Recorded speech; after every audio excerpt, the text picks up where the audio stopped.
नमस्कार, मैं आपके साथ के राणा। महुआ खबर देख रहे हैं आप और आपका स्वागत है आपके खास कार्यक्रम आपका मुद्दा में। और आज का मुद्दा सपा का ब्राह्मण कार्ड। और ये हम क्यों कह रहे हैं? क्योंकि उत्तर प्रदेश की सियासत में 2027 विधानसभा चुनाव से पहले राजनीतिक बिसात सजनी शुरू हो गई है। समाजवादी पार्टी ने ब्राह्मण सभा की अहम बैठक कर साफ संकेत दे दिए कि अब सामाजिक समीकरणों को नए सिरे से साधने की तैयारी है। सवाल यह है कि क्या यह संगठन विस्तार का अभियान है या चुनावी गणित की नई रणनीति? ब्राह्मण सम्मेलन, बूथ स्तर तक संगठन, जनेश्वर मिश्र जयंती के बहाने सामाजिक संदेश और दूसरी ओर अखिलेश यादव का दावा कि इंडिया गठबंधन पहले की तरह मजबूत है। साथ ही बीजेपी सरकार पर भ्रष्टाचार के गंभीर आरोप और न्यायिक जांच की मांग। लेकिन सबसे बड़ा सवाल, क्या यह सब जनता के मुद्दों का समाधान है या सिर्फ चुनावी संदेश?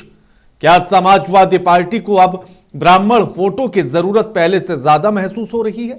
और क्या 2027 का चुनाव जातीय समीकरणों पर लड़ा जाएगा या विकास और सुशासन पर? क्या इंडिया गठबंधन उत्तर प्रदेश में बीजेपी को चुनौती दे पाएगा? और आज आपका मुद्दे में इसी पर करेंगे बात। उससे पहले आपको सुनवाते हैं इस पूरे मामले पर क्या कुछ रहे बयान। हम सभी साधु संतों का सम्मान करते हैं और हमारा धर्म का जो रास्ता है वो सत्य का रास्ता है, दूसरे को सम्मान देने का रास्ता है, दूसरे को साथ लेके चलने का रास्ता है। पीडीए इसीलिए प्रेम, दया, अपनापन भी है पीडीए में। और वही बात दोबारा दोहराऊं कि हमारा मंदिर बहुत जल्दी बनकर के तैयार हो गया है। उसके बाद हम भी दर्शन करेंगे और जैसा प्रभु करेंगे, प्रभु मर्यादा पुरुषोत्तम राम श्री राम जी जैसे बताएंगे उस रास्ते चलेंगे हम लोग। उसमें क्या? देखिए, समाजवादी पार्टी जो ब्राह्मण सम्मेलन कर रही है उसको ये पता होना चाहिए कि इस देश में जो जाति व्यवस्था है सबसे विद्वान ब्राह्मण कम्युनिटी है। अब ब्राह्मण को यादव समझाने के लिए काम कर रहे हैं और यादव खुद इस बात को साबित कर चुका है। इटावा में कथा वाचक को लेकर के विवाद हुआ तो उसमें अखिलेश यादव जी का खुद बयान आया कि यादव बुद्धिमान है, विद्वान है, वो कथा कह सकता है, वो भी काम कर सकता है। लेकिन आजमगढ़ में जाकर के अखिलेश यादव जी ने यादव की विद्वत्ता को नकार दिया। यादव उस कथावाचक का जो प्रश्न उन्होंने उठाया कह सकता है, उसको उन्होंने नकार दिया और नकार करके 6 ब्राह्मण को बैठा करके उन्होंने गृह प्रवेश कराया। तो कहां रह गई विद्वत्ता यादव के पास? अब यादव समझाएगा ब्राह्मण को।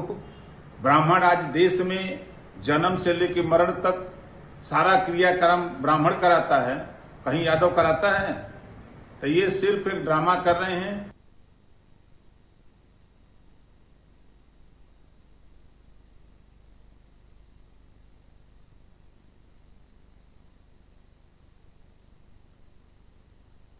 बीजेपी के उपाध्यक्ष इकबाल अहमद हमारे साथ जुड़ गए हैं, प्रवक्ता हैं कांग्रेस के। आप दोनों का स्वागत है महुआ खबर पर।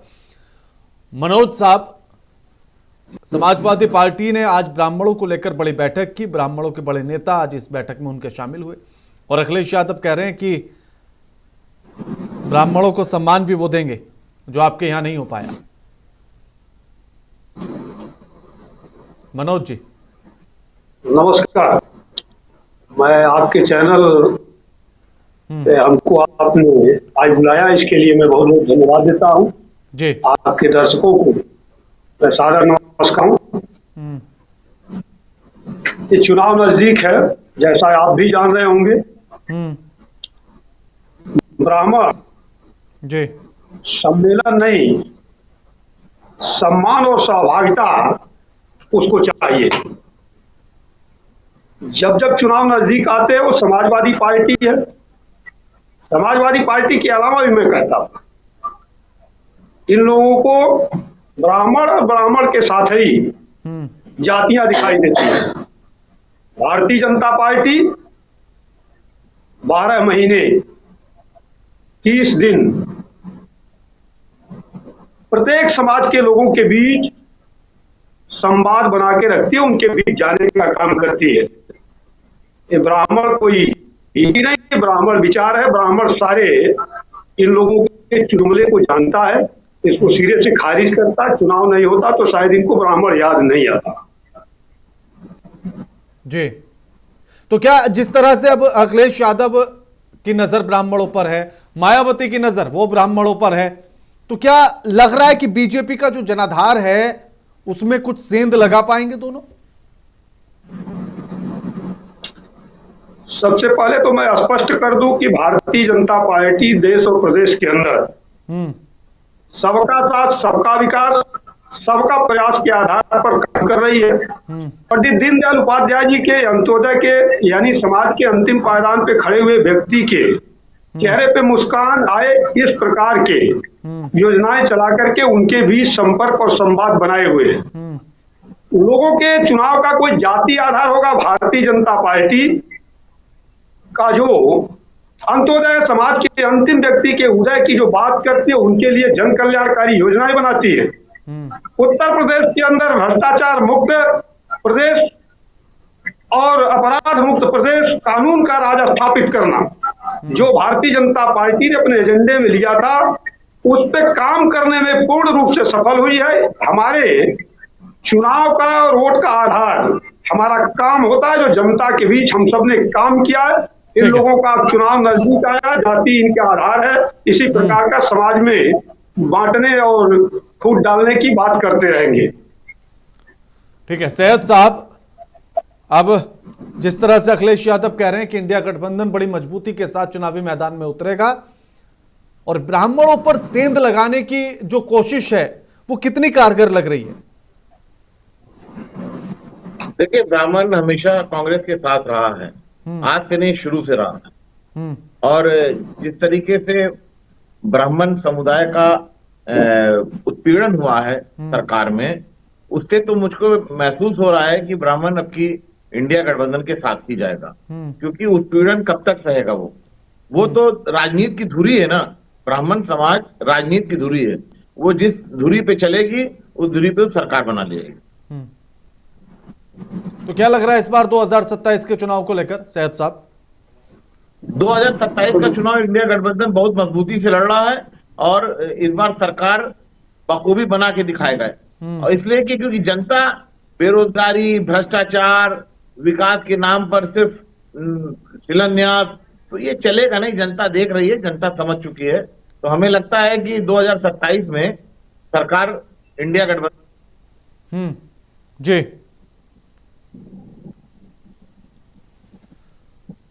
विवेक साहब भी हमारे साथ जुड़ गए हैं। विवेक पांडे समाजवादी पार्टी के प्रवक्ता हैं, आपका भी स्वागत है विवेक जी। विवेक जी सुन पा रहे हैं क्या? जी बिल्कुल बिल्कुल जी विवेक जी, आज ब्राह्मणों के साथ बड़ी बैठक समाजवादी पार्टी की और साथ ही इंडिया गठबंधन जिस तरह से अब ताल ठोक रहा है 2027 के चुनाव को लेकर, अखिलेश यादव ने भी आज उन सारी बातों का जिक्र किया। क्या चुनौती दे पा रहे हैं इस बार बीजेपी को और कितनी? मंच पे उपस्थित जितने भी सम्मानित पैनलिस्ट हैं सभी को मेरा प्रणाम। अपनी बातों को अनुमोदन के साथ अभिव्यक्त करने की अनुमति मैं पूरे मंच से चाहूंगा। अभी एक उदाहरण मैं प्रस्तुत कर देता हूं। ब्राह्मणों का बड़ा सम्मान है इस सरकार में। शाहाबाद के एसडीएम सुशील कुमार मिश्रा पे जो हमला हुआ था 10 दिन पहले, आज 10 दिन बीत जाने पर भी, उनका सर फूटने के बाद भी उनकी एफआईआर को पुलिस ने रजिस्टर नहीं किया, कारण वो ब्राह्मण थे। और 10 दिन बीतने के बाद भी एक एसडीएम के ऊपर हमला होता है जो ब्राह्मण समाज से आता है, जब उसकी तहरीर नहीं सुनवाई है, उसकी तहरीर नहीं लिखी जा रही है उत्तर प्रदेश पुलिस के माध्यम से, तो आप सोच लीजिए कि उत्तर प्रदेश में प्रशासनिक अमले में, राजनीतिक अमले में ब्राह्मणों की स्थिति कितनी हास्यप्रद है। दावे तो सभी करते हैं क्योंकि राजनीतिक मंच पे बैठने के बाद जो जिस पार्टी को रिप्रेजेंट करता है उसके दावे वो बिल्कुल बखूबी अपना धर्म निर्वहित करता है। लेकिन 5 घटनाओं का प्रमुख रूप से देखा जाना, भाजपा में जिस तरह से ब्राह्मणों को जिस दिन नोटिस दी गई ब्राह्मणों की बैठक पे, ब्राह्मण विधायकों की बैठक पे, उसी दिन भाजपा के प्रदेश कार्यालय में अल्पसंख्यक मोर्चा की बैठक जारी थी, लेकिन उसको नोटिस नहीं दी जाती है। उसके बाद कुर्मी समाज, लोध समाज की बैठक होती है, उनको नोटिस नहीं दी जाती है। ब्राह्मणों का बड़ा सम्मान है भाजपा में। सबसे बड़ी बात आश्चर्य की है कि एक फिल्म बनती है जिसको ब्राह्मण जो कि भाजपा के द्वारा चयनित सेंसर बोर्ड के लोग उस फिल्म का नामांकन भी करते हैं, नाम टाइटल रखते हैं, पंडित नाम से संबोधित कर करके उसे ब्राह्मण समाज को अपमानित किया जाता है, लेकिन ब्राह्मणों का बड़ा सम्मान। यूजीसी ला करके ब्राह्मणों के अधिकारों पे, सम्मान पे, उनके मत पे, उनके स्वाभिमान पे कुठाराघात किया जाता है, उनके भविष्य को कहीं ना कहीं असुरक्षित किया जाता है, लेकिन ब्राह्मणों का बड़ा सम्मान है। सबसे आश्चर्य की बात तब तो हद तो तब पार हो गई, मर्यादा की लकीर तब लांघ दी गई जब ब्राह्मण बटुकों की शिखाओं को घसीट घसीट के उनके रक्त से त्रिवेणी के संगम को लाल कर दिया गया। वृद्ध संतों को जूते के बटकों से पीटने के बाद शंकराचार्य भगवान की मान मर्यादा के साथ खिलवाड़ हुआ। पॉक्सो जैसे गलत आरोप में उनको फंसाने का षड्यंत्र कालनेमियों के माध्यम से किया गया, लेकिन ब्राह्मणों का बड़ा सम्मान है। तो भाई अगर ऐसा सम्मान है तो ये सम्मान आपको मुबारक। ब्राह्मणों की उत्तर प्रदेश में हो रही दुर्गति और गति के लिए ऐसे ही लोग जिम्मेदार हैं जो कि अपने समाज की वरीयता को पीछे रख करके अपने व्यक्तिगत लाभ को और अपने व्यक्तिगत शीर्ष को, अपने व्यक्तिगत मंतव्यों को आगे बढ़ाने के लिए रेड कारपेट की तरह भाजपा के नेताओं के चरणों में पड़े हुए हैं, बिछे हुए हैं। ऐसे मुझे लगता है लोगों को पहले ब्राह्मणत्व का अर्थ समझना चाहिए और सीखना होगा। योगी आदित्यनाथ कितने प्रबल ब्राह्मण विरोधी हैं, इसका उदाहरण इसी से पता चलता है कि 19 सजातीय लोगों के नाम उन्होंने छुपा लिए हाईकोर्ट से जानकारी देने के माध्यम से, और हाईकोर्ट को फटकार लगा करके 19 नाम जारी करने पड़े, आदेश में लिखवाने पड़े कि उत्तर प्रदेश सरकार इनकी जानकारी दे, और सब के सब योगी के सजातीय थे। तो ब्राह्मणों की कितनी सुनवाई है, ब्राह्मणों की कितनी निष्ठा हत्याएं हुई हैं। बांग्लादेश में हिंदुओं का संहार देकर लोगों का खून खौलता रहा, लेकिन ऊंचाहार में जो 5 ब्राह्मण जला दिए गए, जो मां बेटी कानपुर में जल गई, उनको देख करके ब्राह्मणों का खून नहीं खौला, नहीं वो पानी है। और रही बात, ठीक है लोग अपने राजनीतिक धर्म का अपने निर्वहन करते रहे, लेकिन सत्य तो यही है कि इस कालखंड में जितना ब्राह्मणों का अपमान हुआ, जितना सनातन की हानि हुई है, योगी कालखंड सबसे काला अध्याय लिखा जाएगा जब भी सनातन और ब्राह्मणों के विषय पे चर्चा होगी। मनोज जी, ये तो लंबी चौड़ी लिस्ट गिना दी है विवेक पांडे साहब ने कि कब कितना सम्मान आपने दिया ब्राह्मणों को, कब चुप्पी साधी, कब बोले, कैसे बोले, क्या हुआ, कहां नोटिस आपने पकड़ाया, पूरी कहानी सुना दी है। फिर कैसे जनता इस बात को मानेगी कि सम्मान दिया आपने? नहीं, पहले तो मैं बता दूं कि इन्होंने सनातन के सम्मान की बात ऑलरेडी विवेक जी ने कहा।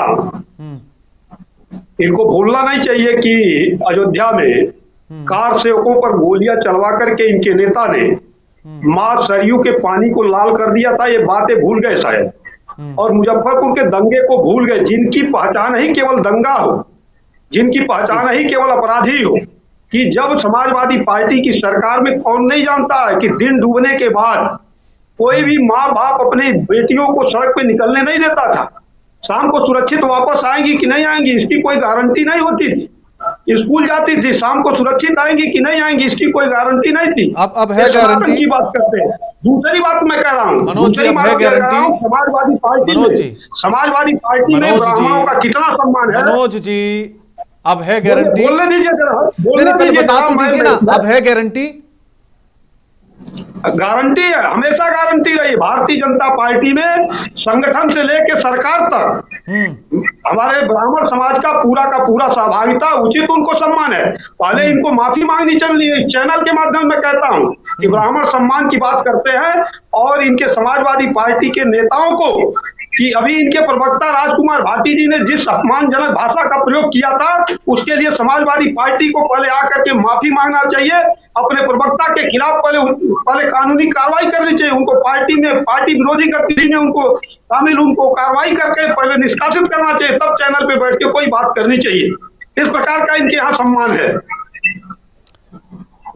ठीक है विवेक जी, जवाब भारतीय जनता पार्टी में संगठन से लेकर सरकार तक सभी वर्गों का सम्मान। मनोज जी जवाब ले लीजिए ना एक बार, जवाब ले लीजिए एक बार। ये जो रामद्रोही चरित्र, मुंह में राम बगल में छुरी, और सामने मुंह में राम का नाम लेकर के पीछे राम को लूटने वाले धर्मद्रोही और रामद्रोही जो बैठ करके हमें बताया जा रहा है, जिस प्रकार से ये व्याख्या की जाती है कि शाम को महिलाएं बच्चियां सुरक्षित नहीं थी। माफ कीजिएगा, हम भी इसी उत्तर प्रदेश के निवासी, इसी आजमगढ़ से आते हैं, और हमने तो कभी वो कालखंड नहीं देखा कि हमारे घर की महिला बच्चियों की तरफ कोई आंख भी उठा करके देख सके। ये राजनीतिक तर्क जरूर प्रस्तुत किए जाते हैं, लेकिन अगर ये तर्क इतने सुरक्षित होते तो उत्तर प्रदेश की धरती पे बैठ करके ये लोग भी राजनीति करने में अक्षम होते और ये प्रदेश छोड़ चुके होते। तो ये राजनीतिक बातें जो ऊपर से कह दी जाती हैं, उसी को आगे बढ़ाना, ये व्हाट्सएप यूनिवर्सिटी का ज्ञान लेकर के, मुझे लगता है ये बहुत ही अतिशयोक्ति और बहुत ही अपरिपक्व बयान लगते हैं, पहली बात। दूसरी बात, अभी इन्होंने कहा, कार सेवकों की, तो कार सेवकों पे गोली चलवाने की बात नृपेंद्र मिश्रा ने स्वयं अपने वीडियो में स्वीकार की एक इंटरव्यू, और उनको इन्होंने ट्रस्ट का अध्यक्ष बना रखा है। और आदरणीय मुलायम जी की भी अगर बात करें तो उनको आपने पद्मश्री देकर के उस मुद्दे को, वहीं विषय को खत्म कर दिया आपने। सबसे बड़ी बात यह है कि ये जिस कालखंड में भगवान राम की आड़ में, भगवान राम का नाम लेने का अर्थ ये नहीं होता कि आपने राम के लिए संघर्ष किया तो आपको राम को अयोध्या को लूटने का आपको लाइसेंस मिल गया। और आज एफआईआर इसलिए नहीं हो रही है केके जी, एफआईआर नहीं करने के पीछे कारण क्या है वो भी बता देता हूं। ये एसआईटी खाना पूर्ति के लिए बनाई गई है कि 15 दिन में डैमेज कंट्रोल कर लिया जाए और साक्ष्य मिटा दिए जाए, क्योंकि जैसे ही एफआईआर होगी उन सारे कालनेमियों की गिरफ्तारी शुरू हो जाएगी, मामला जुडिशियल हो जाएगा, सीधे कोर्ट में आ जाएगा, पुलिस इंटरवीन करेगी, सीबीआई आ जाएगी, ईडी की इन्वॉल्वेशन हो जाएगी और बड़े बड़े मगरमच्छों के गले फंसेंगे जिसके तार नागपुर संघ तक जुड़े हुए हैं। यही कारण है कि एफआईआर खेलने वाली चुटकियों में जो सरकार एफआईआर करती है, आज एफआईआर करने से वो सरकार डर रही है, घबरा रही है। और सबसे बड़ी बात है ब्राह्मणों की बात हुई, मैं तो एक सवाल बड़ी जिम्मेदारी से इस मंच पे पूछ, जिस सरकार के कालखंड में 550 ब्राह्मणों की हत्या पहले कार्यकाल में हो गई, जो कि ब्राह्मण महासंघ ने जिसकी लिस्ट जारी की थी, आप उसको झुटला करके अगर ब्रह्म हत्या के पातक भागीदार बनना चाहते हैं तो बन गए। हमें कोई अतिशयोक्ति नहीं है, हमें कोई आवश्यकता नहीं है साबित करने की। सनातन पे किसने प्रहार किया, किसने कुठाराघात किया, किसने सनातन की आड़ में रामद्रोह किया, वो जग जाहिर है। आज देखिए ना, अयोध्या में सारे जितने कालनेमी है सभी को बचाने के लिए एक से एक कवायद चल रही है, बड़े बड़े मगरमच्छों को बचाने के लिए छोटे छोटे। और क्या कहा जा रहा है, अरे सबूत तो मिलने दीजिए।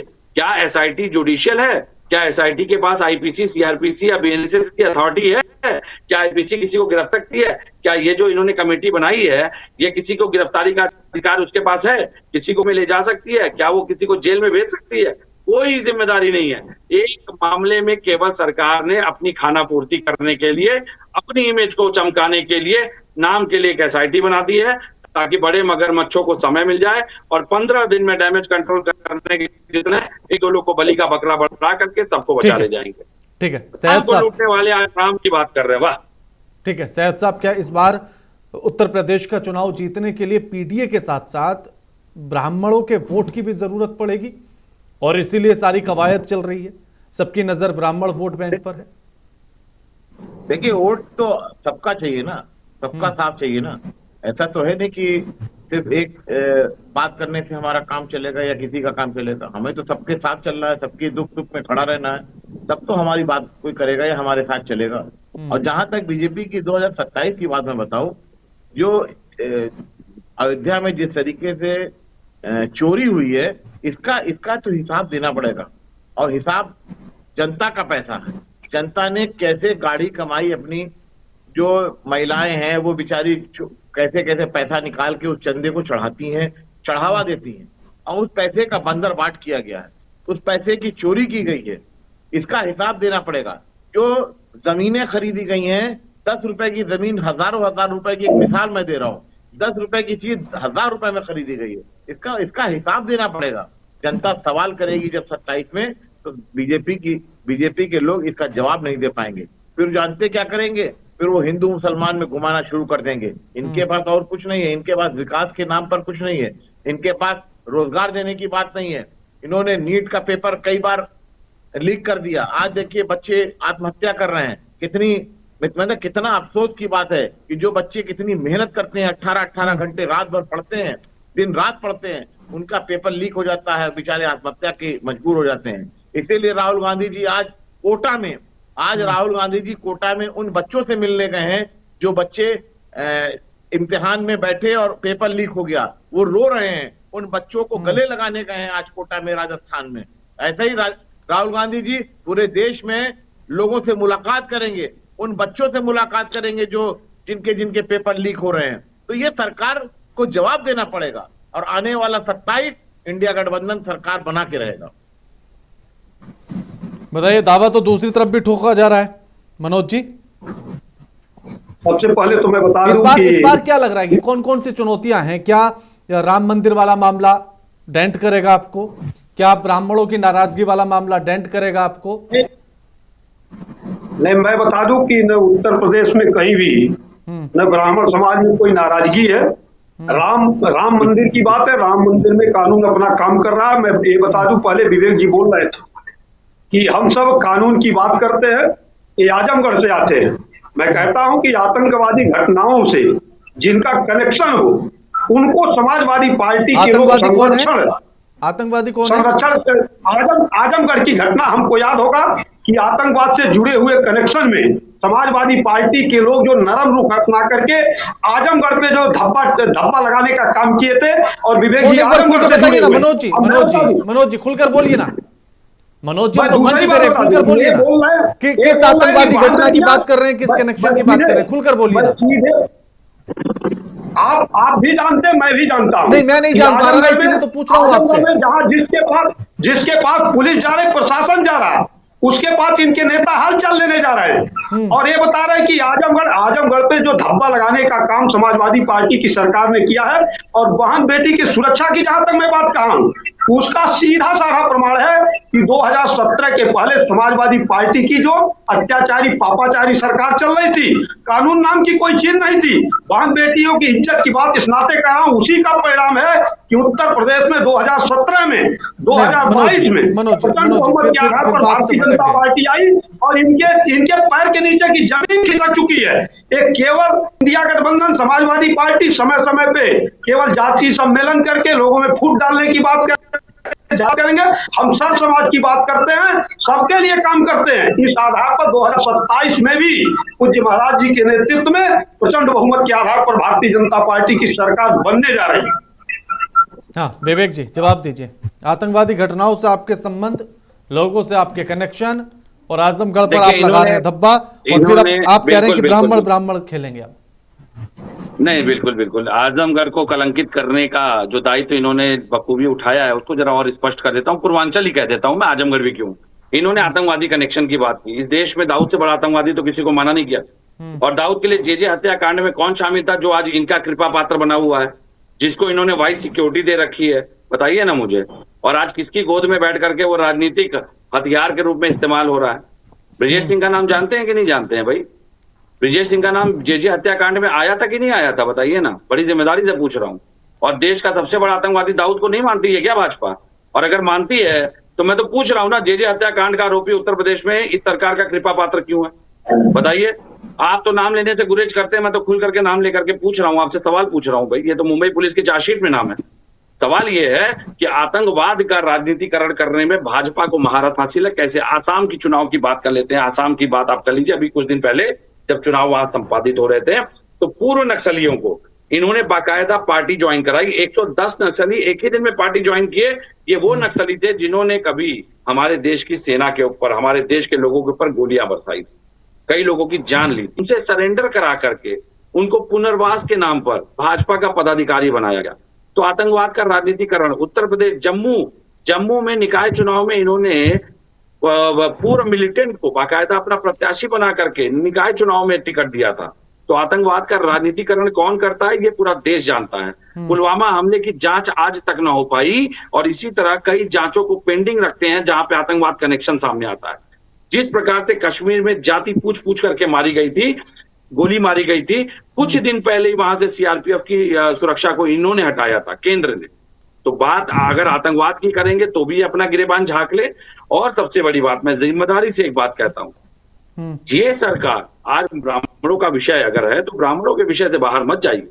मैं तो बड़ी जिम्मेदारी से पूछ रहा हूं कि योगी के सजातीय माफियाओं की लिस्ट वायरल है पूरे सोशल मीडिया पे, और एक लिस्ट वायरल है, जितने ब्राह्मण सक्षम बाहुबली या वर्चस्वधारी थे या जो सक्षम थे आर्थिक रूप से, सभी को जेल भिजवा दिया। क्यों? प्रतिद्वंदिता। और ऐसे अगर नेतृत्व की प्रतिद्वंदिता को ये स्वीकार करते हैं तो ऐसे ब्राह्मणत्व के लिए इनको नमन। हम तो ऐसे ब्राह्मणों। अच्छा, मैं एक सवाल पूछता हूं, चलिए सारी बातें छोड़ दीजिए। समाजवादी पार्टी बड़ी आलोचित करने का इन्होंने ठेका ले रखा। अयोध्या में सबसे पहला युद्ध किसने लड़ा था? अयोध्या का सबसे पहला युद्ध किसने लड़ा था, जरा यही बता दीजिए। अयोध्या का सबसे पहला युद्ध किसने लड़ा था, बताइए। आप ब्राह्मण है, बताइए। मैं सवाल पूछ रहा हूं आपके माध्यम से, के जी पूछिए ना जरा, बताइए। अगर ये ब्राह्मण हितैषी सरकार है तो बताइए, अयोध्या का पहला युद्ध किसने लड़ा था, बताइए। मनोज जी जवाब दीजिए।